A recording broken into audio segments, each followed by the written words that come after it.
still in Space Angel Vision? Yeah. Dude, that video was like at least a week ago.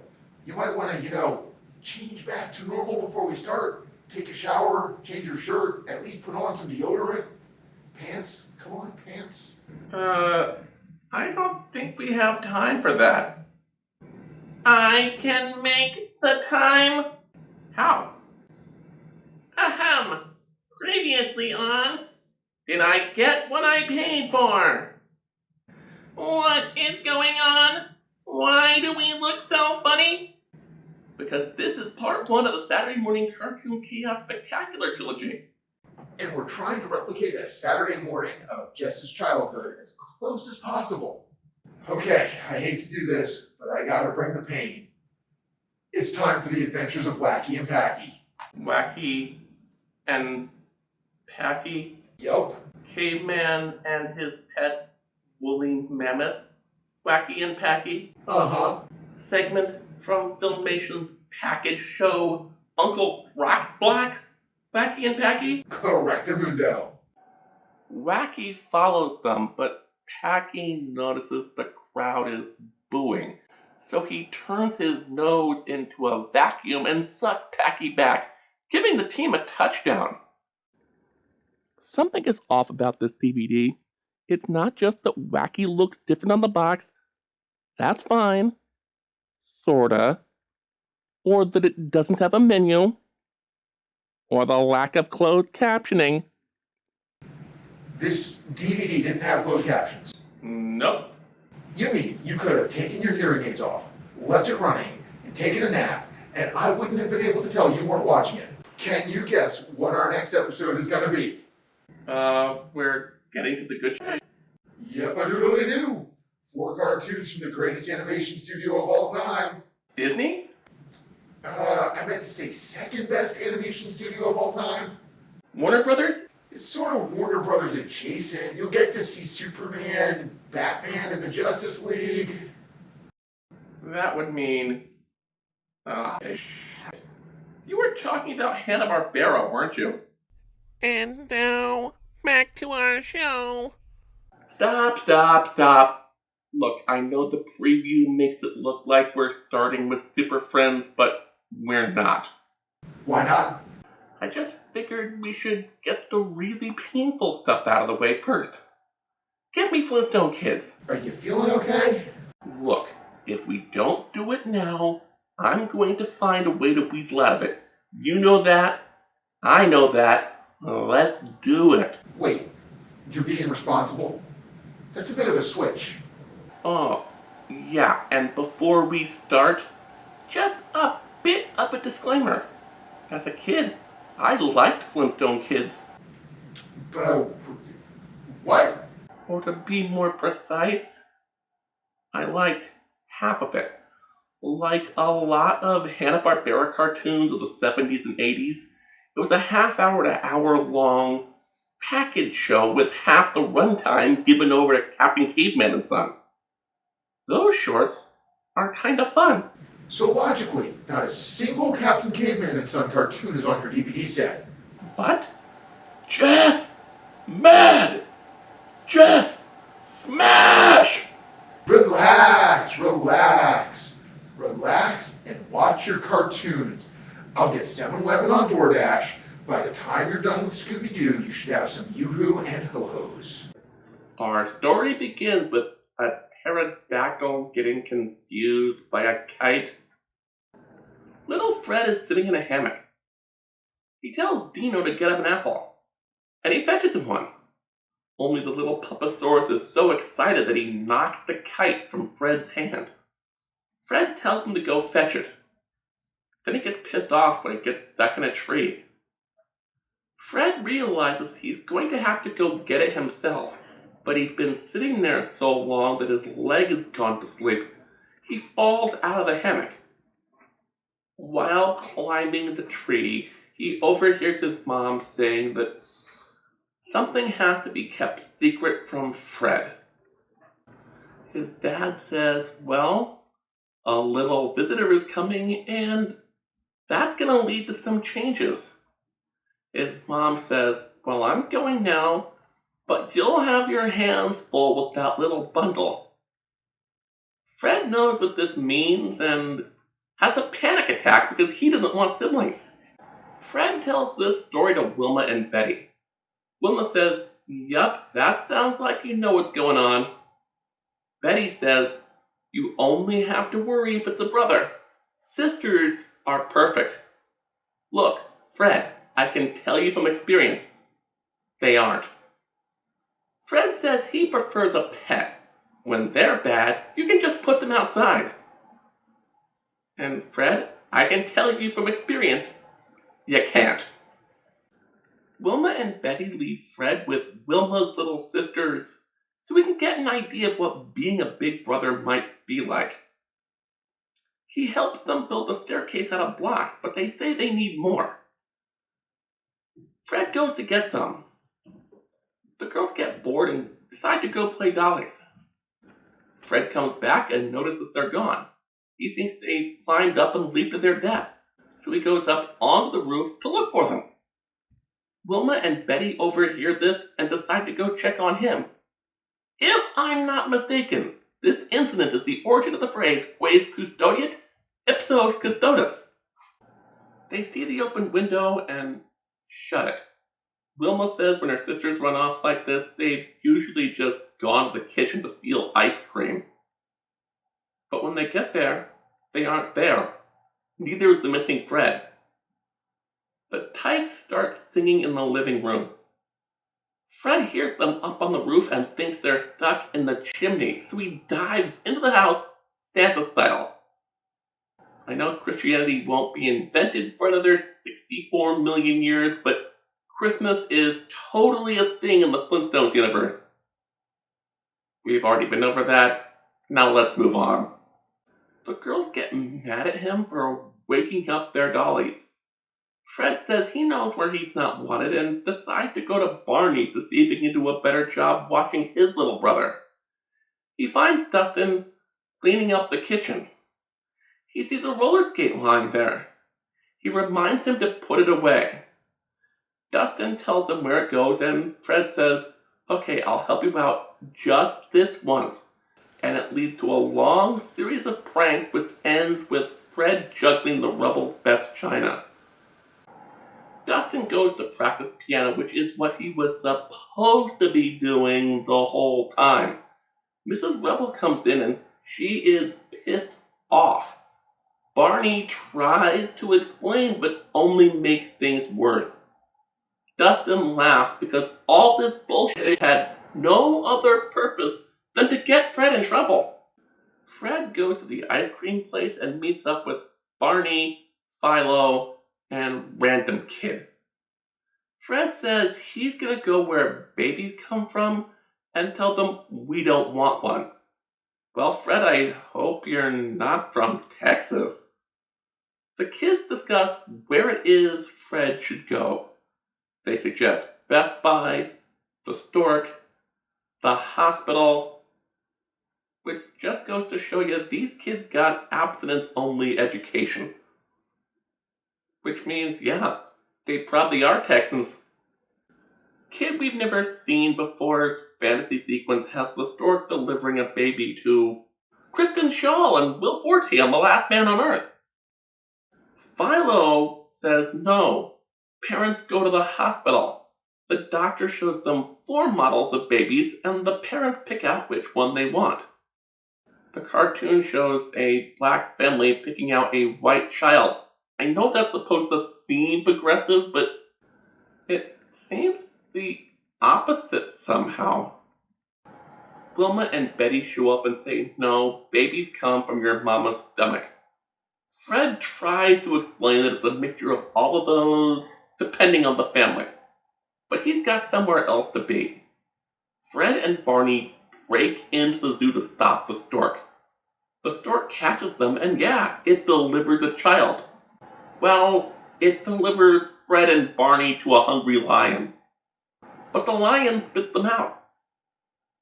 I guess the stork forgot the pepperoni and complimentary crazy bread. Fred and Barney go to the hospital. The nurse tells them no baby Flintstones are expected here today, but we've got a lot of deliveries coming in. Fred goes to the shipping room to find them and destroy them. He overhears the mailroom clerk going, "Aren't you glad we got forklifts for these babies? They're heavy." Fred gets the wrong idea.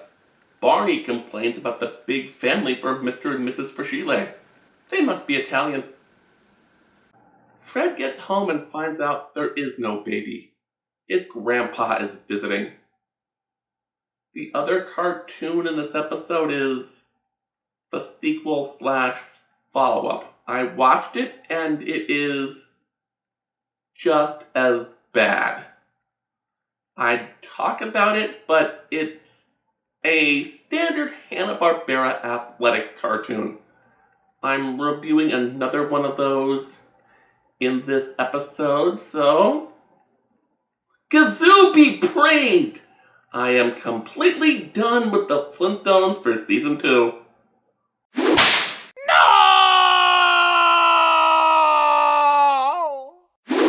And now we do Super Friends. Nah, we're gonna watch Scooby-Doo-Doo! I'll save you some time. It's not a monster, it's the old prospector. Let's go ahead and watch it and find out. I'm telling you, man, there are no ghosts. Shaggy and Scooby are just stone. According to Harvey Birdman, that's not true. I'm not sure that's canon. Wanna finish this for me, Scoob? Of course. Our story begins with the gang at the beach.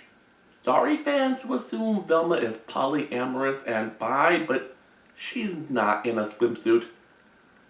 This is the first season, so everyone only has one model sheet. So she's at the beach in a turtleneck, watching Shaggy and Scooby dig for clams. Do you want to know the really funny thing? Scooby doesn't even like clams. He knows Shaggy does. Shaggy likes clams, Scooby likes to dig. It's all good. But after their day of play, the gang really wishes they could go to Funland. But they came to the beach a few weeks before Memorial Day, so they're not open yet. Shaggy says if they're not open, they must be haunted because the lights are on and the rides are going.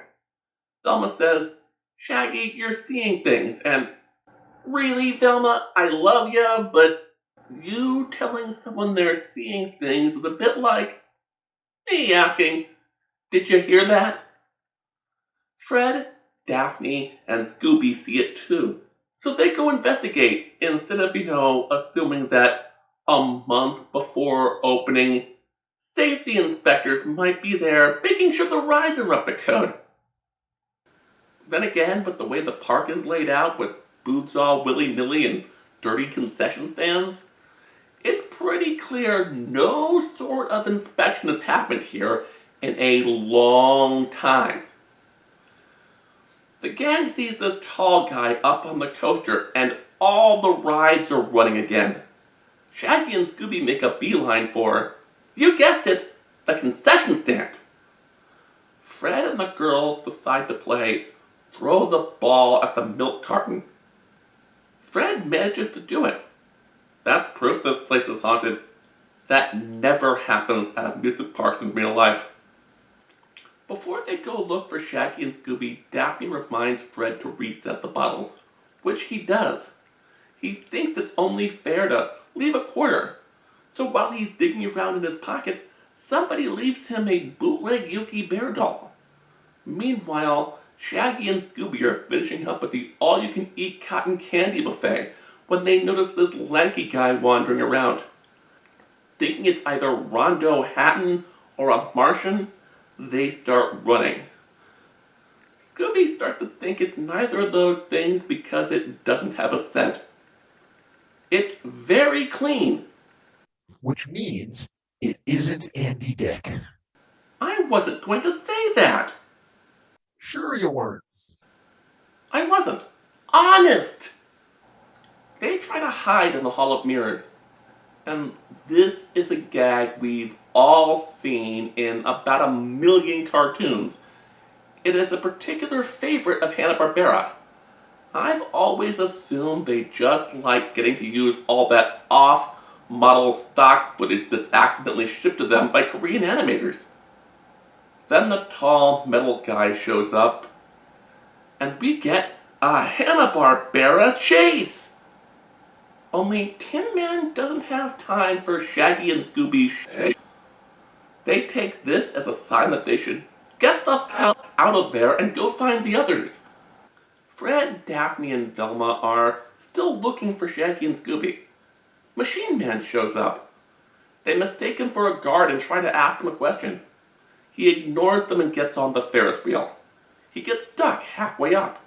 Fred uses the emergency crank and brings it back down, but when they open the door, he's gone. And the lights go out.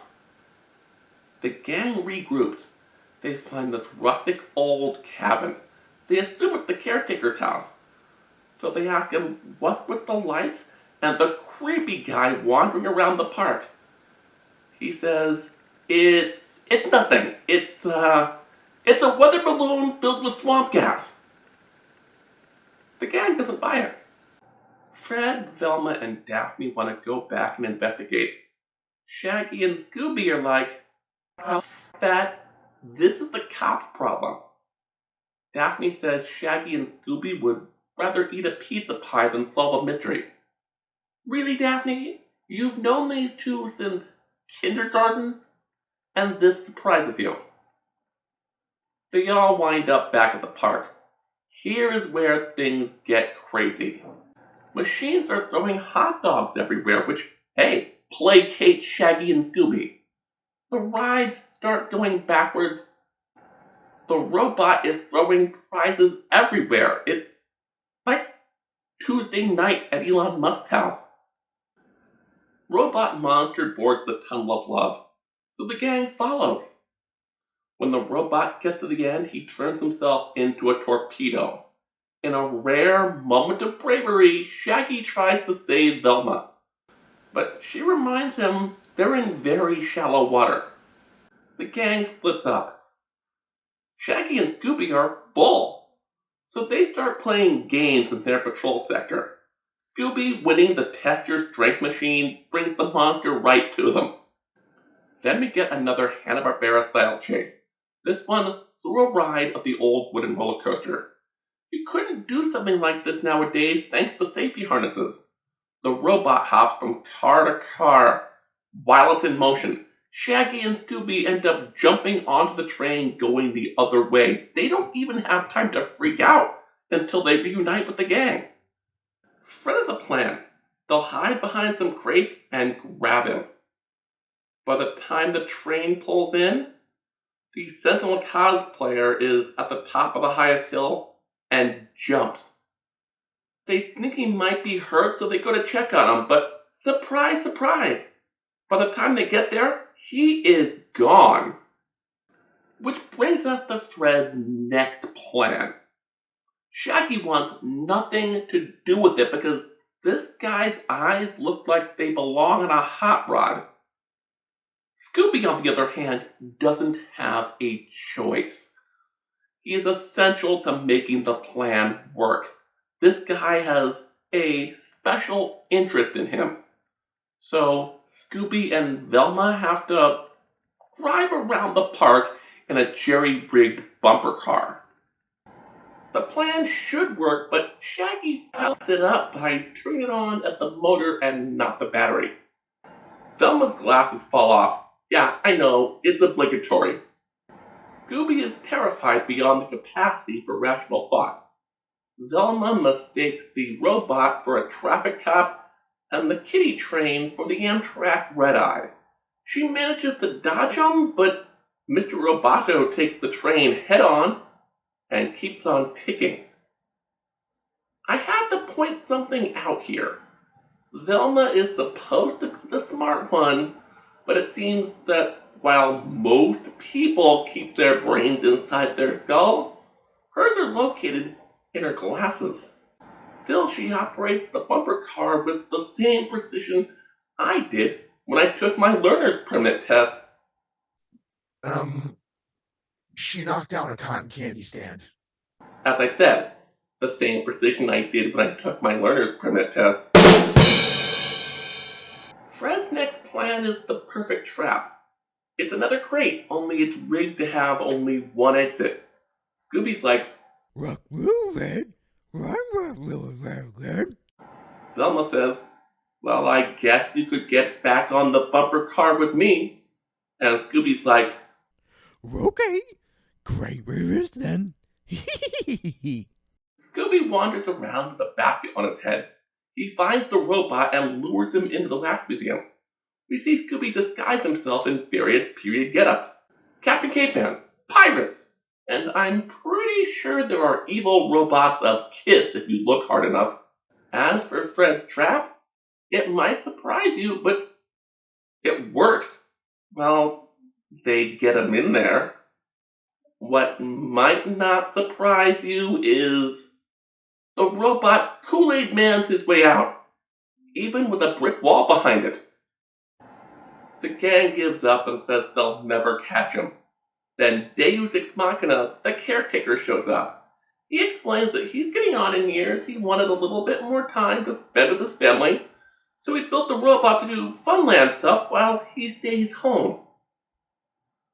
So they decide to drive around the park in the bumper car with a big electromagnet tied to the top. This makes the robot stop, but then someone cut the wire and the robot gets away. His sister comes out. She says she did it. She had no choice. Funland would lose everything people loved about it if they automated it. A few weeks later, the gang comes back with the free passes the caretaker gave them. The robot is still there, but instead of running amok, it's Scooby-Dooby Masseuse! Yes! Okay, now we do Super Friends. No. I've managed to get my hands on a Hanna-Barbera rarity. It's not often you see episodes of Scooby-Doo's All-Star Laff-A-Lympics, and even when you can, there are a few episodes that were taken out of syndication in the 80s. Why? You gotta do a lot to get pulled from syndication in the 80s. Well, you know how Scooby and the other competitors travel all around the world to compete in various sporting events? Yeah. Well, the two countries they visit in this episode are a bit controversial. Oh. Well, they start in India. Only 5 years after their third war with Pakistan? Uh-huh. And it's handled with all the nuance you'd expect from Hanna-Barbera. And if you think that's culturally insensitive, their second locale takes it up to 11. How? Did they go to Israel and make it look like the mere presence of Scooby-Doo and Yogi Bear brought peace to the Middle East? You gotta be off issue me. Okay, Scooby-Doo's All-Star Laff-A-Lympics is wacky races on meth. Instead of 23 contestants, there are a possible 45. But they don't all have speaking parts in every episode. Plus, they're broken up into teams. Scooby's team is not what you'd expect. I mean, Shaggy's with them, but you also have Tinker and Speed Buggy, Captain Caveman and the Teen Angels, plus Blue Falcon and Dynamut. Yogi's team is a little bit more normal by comparison. Yogi, Boo Boo, Quick Draw McGraw, Huckleberry Hound, Augie Doggy and Doggy Daddy, Magilla Gorilla, Wally Gator, the more core Hanna-Barbera mainstays. Well, them and Ray Babe. Then you have the Really Rottens, every recurring Hanna-Barbera villain outside of the Space Ghost Rogue Gallery and Dick Dastardly and Muttley. Wacky Races was a cartoon co-produced by Hanna-Barbera, so they weren't really sure who owned those characters. So they invented their literal identical twins. But even with that, they didn't have enough baddies, so they invented a few just for this show. With that explanation out of the way, all the competitors gather for the first event. A tiger hunt in India. Yeah, even with their catch and release policy, there is no way that this would fly in a kid's show today. The narrator says each team is provided with cages and nets to protect the tigers. Shaggy protests, no, they're there to protect me. The narrator introduces our sportscasters, Snagglepuss and Mildew Wolf. Wait, this cartoon has a narrator and sportscasters? The sportscaster's job is to repeat what the narrator says with bad jokes. What a great way to pad a cartoon! To save the animators a lot of work, each team is allowed to put in 2 participants. Choosing Captain Caveman, a goddamn powerhouse, to take on a tiger is a good strategy. Maybe don't partner him with Shaggy, a man who gets afraid of his own raincoat if he hangs it up and turns out the lights. The Yogi Yahooies have a different method in mind. Since they have to follow the lion and not hurt it, they send in their 2 secret agents, Super Snooper and Blabbermouth. It seems a bit like putting James Bond on a get photos of a cheating spouse case, but okay. The really rotten seem to be playing fair. They send in the big dumb guy and the dollar store Yosemite Sam. With all that decided, each team heads out into the jungle. Blabbermouth wants to do that wait in a tree with a net thing. Snooper brings a bowl of milk for bait. Both of these master detectives don't notice the tiger is following them until it's too late. The really rottens sneak 3 other team members onto the field because of course they're gonna cheat. It's in their name. They're really rotten. Explorer Guy is going to do the actual hunting. Jonah Hex is just going to rile the tiger up to tire it out. Meanwhile, Daisy Dukes puts on a Josie and the Pussycat uniform and pretends to be a tiger. I don't know what the pig is doing exactly, but she only has to fool Shaggy and Captain Caveman, so it works. Captain Caveman calls on his powers and gives chase. Shaggy freaks out and tells him to slow down before they go to plaid. Jungle Jack Hanna, Briscoe County Jr., and Paul Bunyan try to wrangle the tiger. They get the net around its mouth and catch it, sorta. It's more like the tiger caught them and ran off, dragging them behind. Meanwhile, Catgirl is fleeing Shaggy and Captain Caveman by going under a waterfall. It washes the dye off her costume. She is pissed about that, but what do you expect from an outfit you got for $20 on Etsy? The worst part is her hiding place doesn't even work.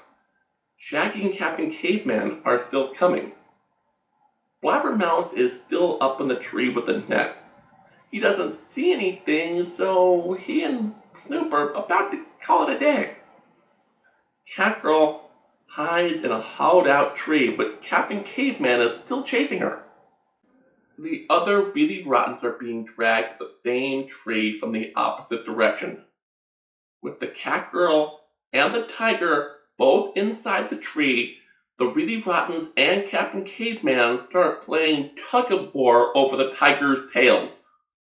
Captain Caveman puts so much strength into it that it launches the tree, everyone in it, and both teams up into the air. They all land in Blabbermouth's net, giving Yogi's Yahooies 25 points. But we're not done with India yet. But our next event will be a little less controversial. It's elephant racing.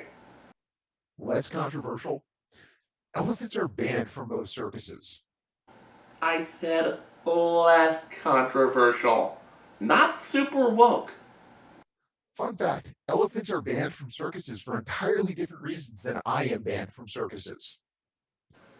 Anyway, let's meet the lineup.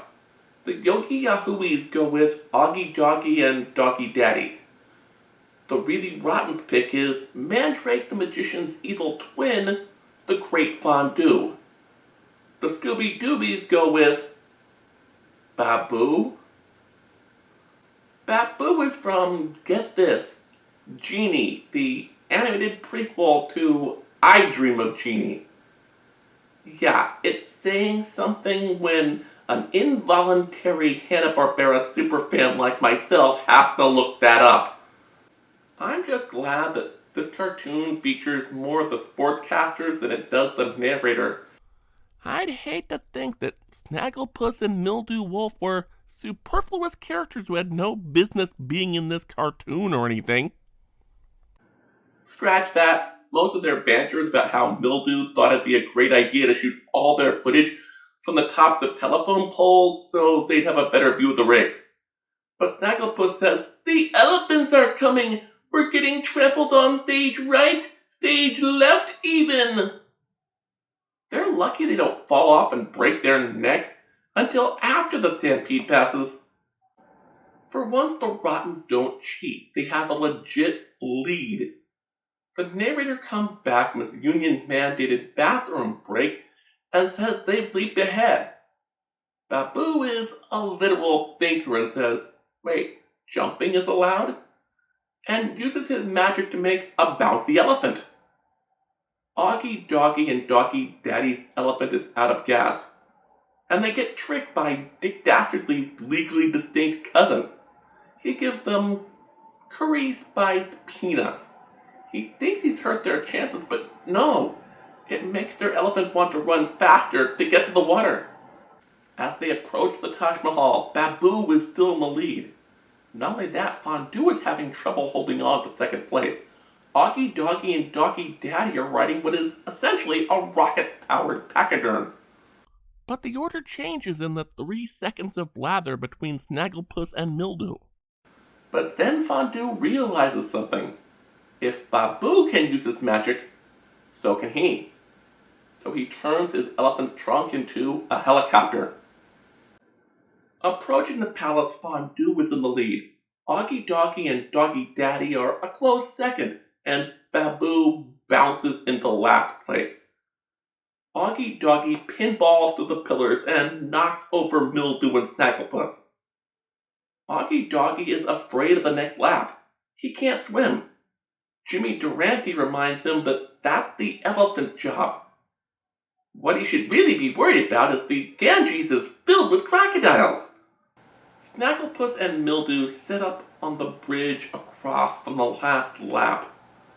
Fondue's magic spell wears off and his elephant is tired. But hey, he must have watched Wacky and Packy too.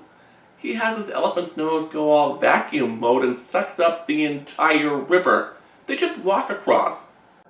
Mildew and Snagglepuss say, now the race is super easy for everyone. Fondue is like, yeah, I should probably fix that.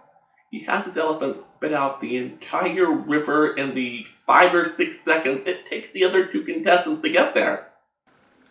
The Really Rottens win the event, but we still have to find out who gets second place. After all, the real Olympics might have a gold medal for every event, but on a Hanna-Barbera budget, there's 1 gold medal per episode. So we have to find out who gets second place for scoring purposes. Augie Doggy and Doggy Daddy's way is blocked by crocodiles. Wally Gator shows up all Deus Ex Machina to talk to his cousins. They agree to form a raft to ferry the elephant across. Remember that bridge that Snagglepuss and Mildew were broadcasting from? Well, Baboo and his elephant decide to take a little extra time and cross the river that way. Their constant bouncing rattles the bridge, knocking Mildew and Snagglepuss into the water. This leaves our score at a particularly nasty place. The Really Rottens get 25 points for getting first place. Yogi's Yahooies get 15 points for second place. Added to their initial 25, giving them 40 points.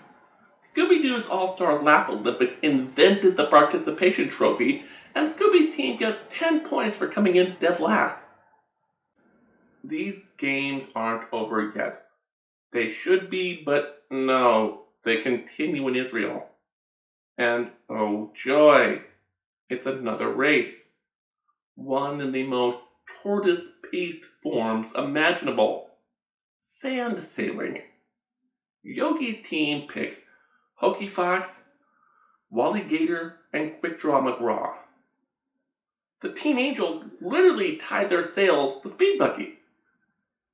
The really rotten knockoff Boris and Natasha recruit Orphle Octopus and the Creeplies to help them.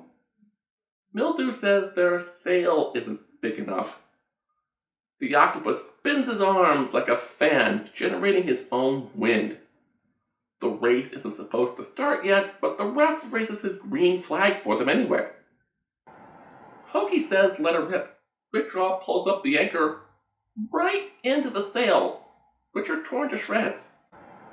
All the while, Speed Buggy doesn't seem to be working.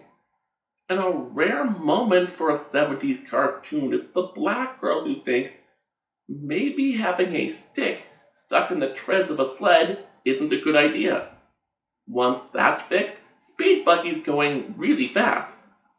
The Rottens hold on to their lead, but the Yogi Yahooies are catching up, and the Scoobies are right behind them.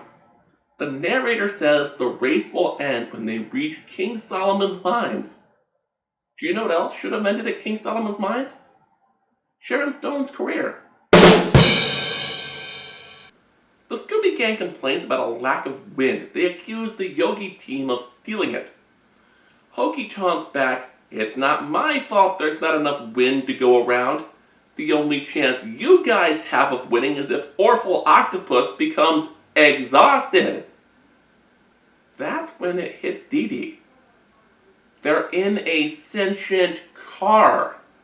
They can use his exhaust to power themselves. And when they try that, they get airborne. In order to counteract this new lead, Hokey orders the crew to ditch any dead weight. Quick Draw finds the anchor and tosses it. Hokey gets pissed until Quick Draw cuts the line and they get a huge boost. The Rottens are still in the lead, but it's a dead heat. Even Mildew and Snagglepuss can't keep up with all the changes in order to report on it. It ends with the Scoobies in first place getting 25 points, added to their original 10, giving them an overall score of 35. The really Rottens come in second and get 15 points, which is added to their previous 25, giving them an overall score of 40 points. The Yogi Yahooies are total fuck-ups, and they get 10 points, but they're still in the lead with an overall score of 50. It's time for the final event, a reed boat race across the Red Sea. Only the team captains are left in play. Scooby-Doo, Monthly the Dollar Store Monthly, and Yogi Bear. Everyone else is at the pre-wrap party boat filled with every Hanna-Barbera character ever. Blue Falcon, Huckleberry Hound, even Jabberjaw. But why waste time with this? It turns out 2 famous TV actors are on board and Snagglepuss wants to interview them for some color commentary. Who are these mysterious celebrities? Why, it's Fred and Barney. Who thought this was a good idea? I'm being serious here. Anytime the Flintstones interact with any other Hanna-Barbera properties, it makes absolutely zero sense. None at all. So for the love of Godzilla, why the hell does it keep happening? Apparently Fred is an expert on reed boat races back in Bedrock, in spite of them saying just 3 seconds ago that the Flintstones was just a TV show. Wait, this episode sells Fredcons? I thought this was Scooby-Doo Laff-A-Lympics, not Star Trek Voyager. Snagglepuss wants proof of Fred's claims. Fred says he'd be glad to show him, but they don't have a spare read boat. Someone should remind him that Hanna-Barbera recycles all its old animation. So if stock footage exists of Fred Flintstone in a read boat, they can show him in a read boat. Fred looks nervous. He steps out onto the boat and almost drowns. Fred blames poor construction. Mildew starts reporting on the race, but he's in the exact position to get splashed by Scooby, Yogi, and Mumbly right as they start. At first, Mumbly seems to be winning. He must be ambidextrous because he actively swaps his paddle from right hand to left. Snagglepuss comments that Mumbly paddling no-handed is a little weird, but doesn't call for a disqualification. Fans cheer this tight race, or maybe they want the Rottens to win so the series can end. You know, like the final episode of Wacky Races? Yogi and Scooby are struggling. Mumbly is sitting back, doing nothing, but getting ahead. Scooby's boat springs a leak. I'm beginning to think Fred was onto something. Scooby starts paddling without a boat, and he's going faster than he was before. Yogi is far behind. Until Grape Ape does a cannonball at the back of the party boat. It triggers a tidal wave which gives Yogi a huge boost. He reaches shore first. Mumbly's boat wipes out, and we find out that there was a submarine piloted by bootleg Dick Dastardly under it. The final score is Yogi's Yahooies for 100 points and the win. As for my verdict, No!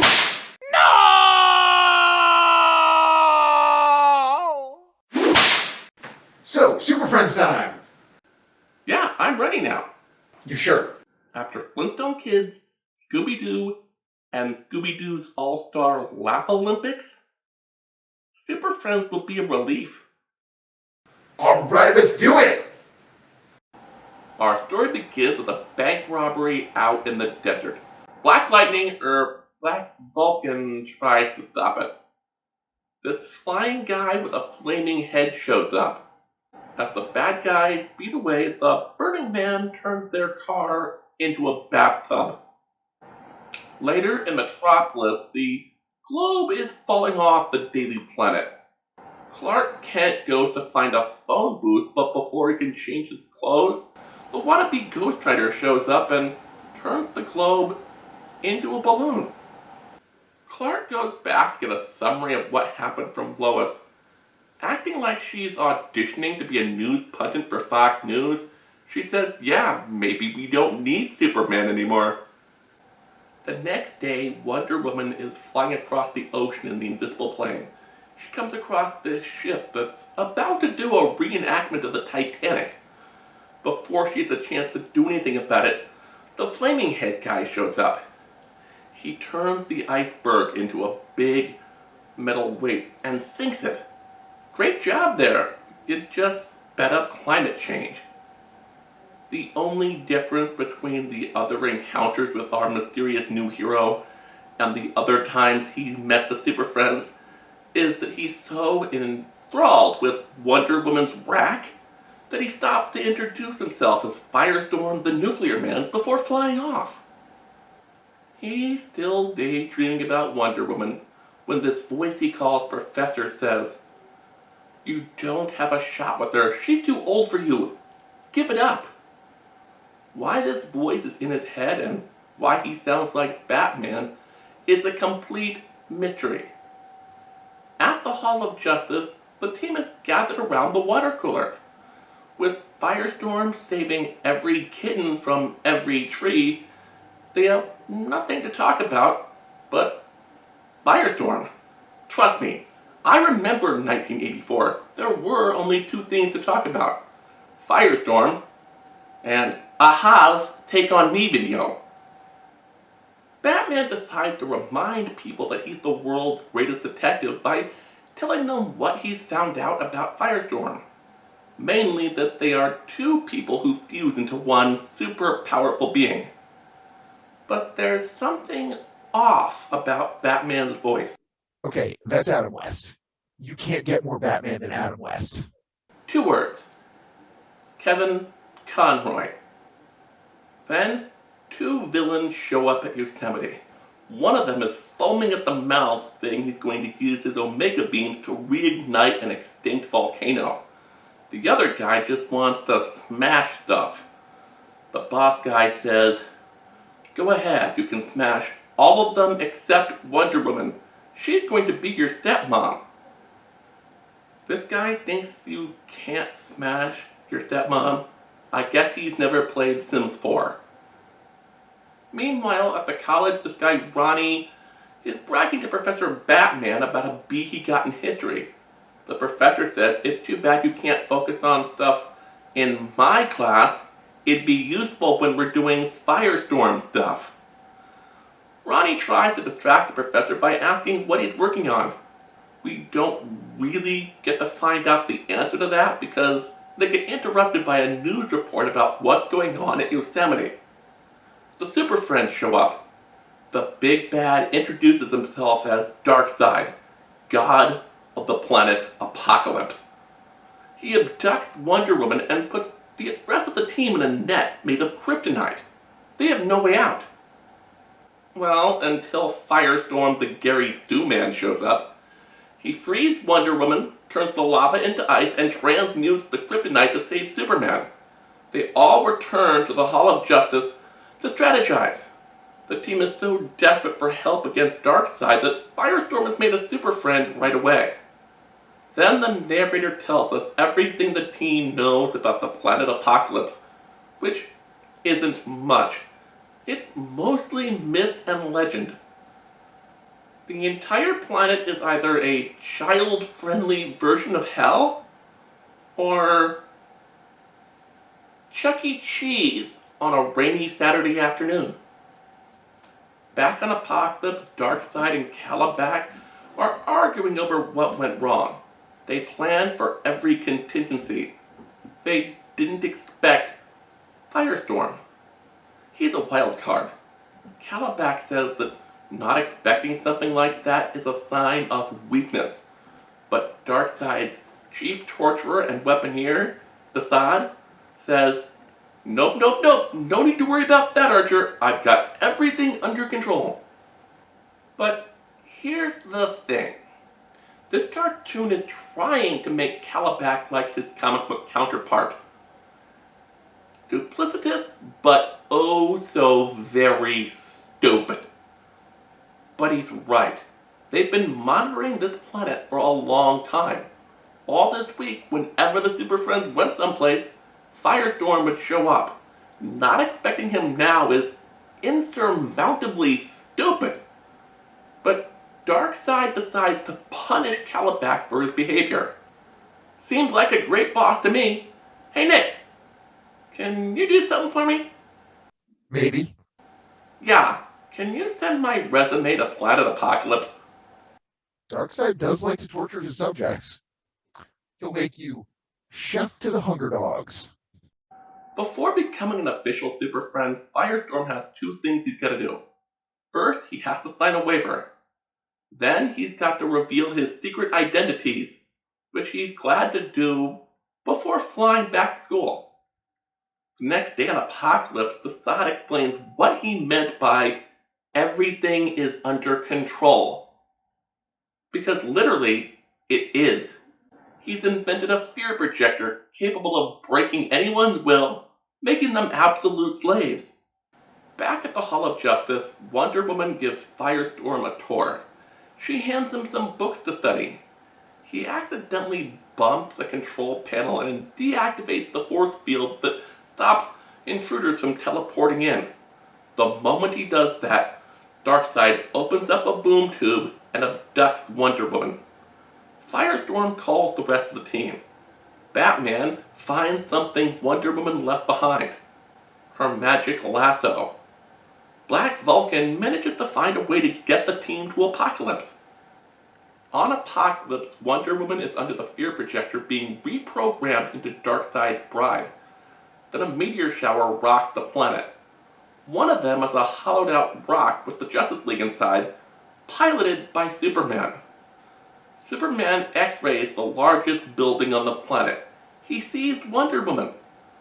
They go busting in, but Darkseid had prepared for this with kryptonite lasers. Firestorm finds its power source and transmutes it. Robot goons come after him, but he turns the floor into tar. The team frees Wonder Woman. She tells them to look out for the force field, but it doesn't matter too much because Superman is strong enough to break through it and help the others across.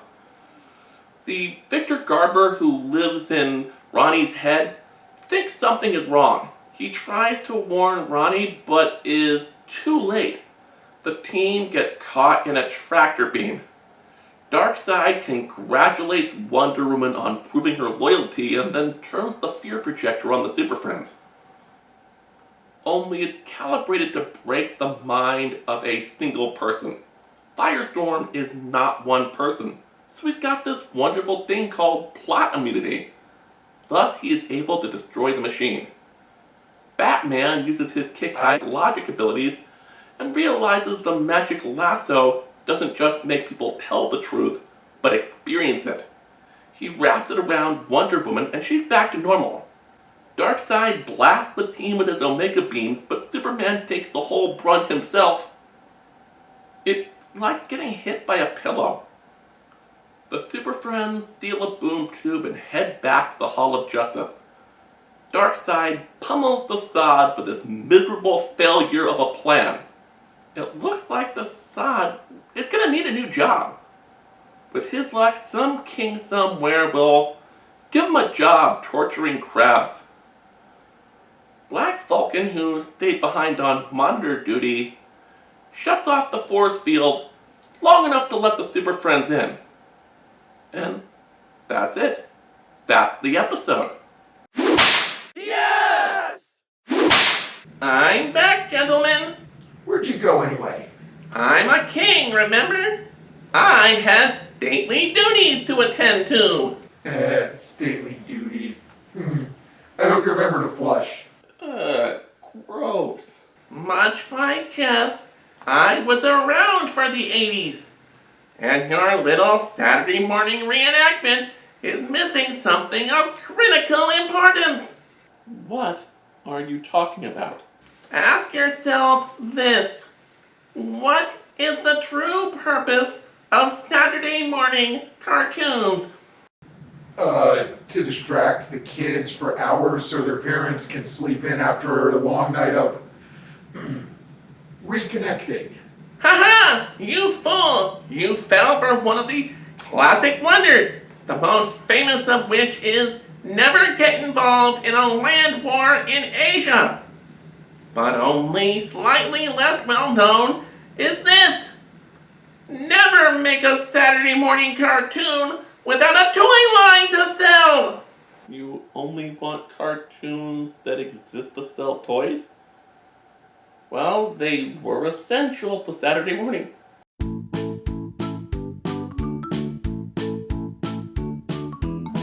If you liked this video, please hit like and subscribe. To see this channel grow and get your name on the credits, visit patreon.com/ParityErrorFilms and become a patron today.